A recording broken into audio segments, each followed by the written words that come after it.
And so we disassociate ourselves or distance ourselves from what God has promised and remember a time when things seemed simple, where I didn't have to pay taxes because everything I made, I made on the corner, either selling myself, selling drugs. There were no taxes. I didn't have to worry about how I was going to make ends meet. I knew how to get money. I knew how to work the corner. I knew how to get a man to pay my bills. Life was simpler.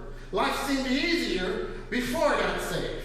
And so they rejected the blessings of God. They failed to recognize every single day God is being good to you. Every single day God is blessing you. Every day when you wake up, you see new mercies. And we do the same thing ourselves sometimes. We cry out to God asking for deliverance. We cry out to God, I need a job. Lord, you know these bills need paid. I need something else. And he blesses with you with a job, and a year and a half later, you're sick of the job, you're sick of the people on this job. Maybe I need to quit my job, go on unemployment, try to find me something better, because I'm tired of this mess. Forget about God, I cried out to you. I said, make a way for me to be able to make ends meet. He did it. He gave you what you asked for. Somehow or another, the blessings of God became commonplace.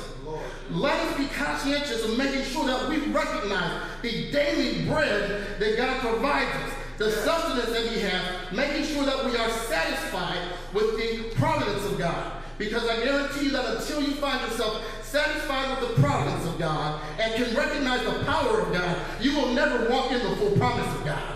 It is necessary that you be able to recognize God for who he is and identify yourself with who he says you can be. Understand that the land that they were going to was a land of greater blessings. God was ready to elevate them. God was ready to move them into a place where they would be the crowning glory.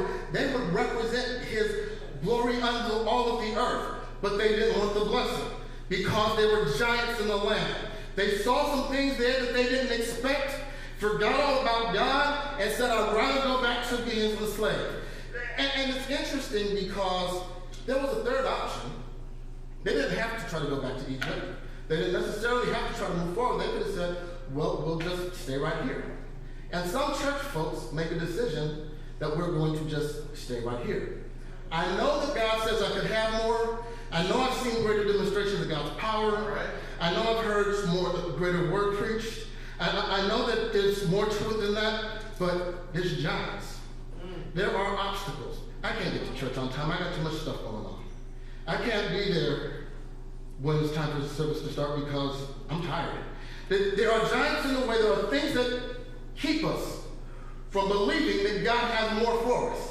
And so then you will see Christians who go through the motions, spin their wheels, and the folks who stayed in the wilderness died in the wilderness, having never received the promise because there were giants and obstacles in the way. We deal with giants.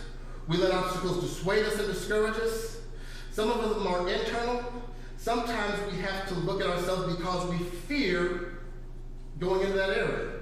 God knew the entire time that there were going to be obstacles surrounding them. It was in God's plan, their place of blessing, what he promised him, what they had been looking for their entire lives was in a place surrounded by adversaries who wanted to kill them. But it was all a part of God's divine plan. Israel's place of destiny, being surrounded by enemies, didn't change the fact that if they were going to get to the next level in God, they were going to have to walk a tough road. They were going to have to learn to speak to the fear that they felt, the insecurities, the I can't do it, the I can't overcome. The people of Israel had a choice. Remember, they sent 12 in, 2 said we can do it, 10 said we couldn't, and the people had to decide what it was that they were going to do. All right. And understand that these folks got mad at the 2 who said we could do it and were ready to stone them. And it's sad to say that you will find that in the church, in churches. Somebody sees a vision, says we can do better. Somebody reads God's word and sees the power of God and says there's more to it than this, and tries to tell people there's more to it than this, and folks will be ready to stone you.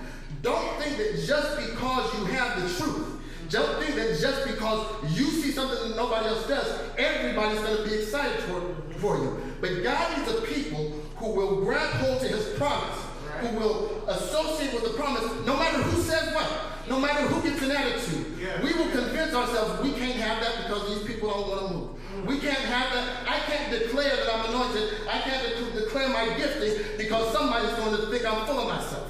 When the truth of the matter is I'm not full of myself, I'm full of the Spirit, and you're full of something else. If you're full of another spirit, and if the spirit that I had was the spirit that you have, maybe we can get a little bit further than this. But we're afraid to associate ourselves. God said I can have it, but I've decided I can't. And as powerful as God is, as omnipotent and omnipresent as God is, if we decide we can't have it, that's more or less been the story. That we forfeit our blessings because we're afraid of the people around us.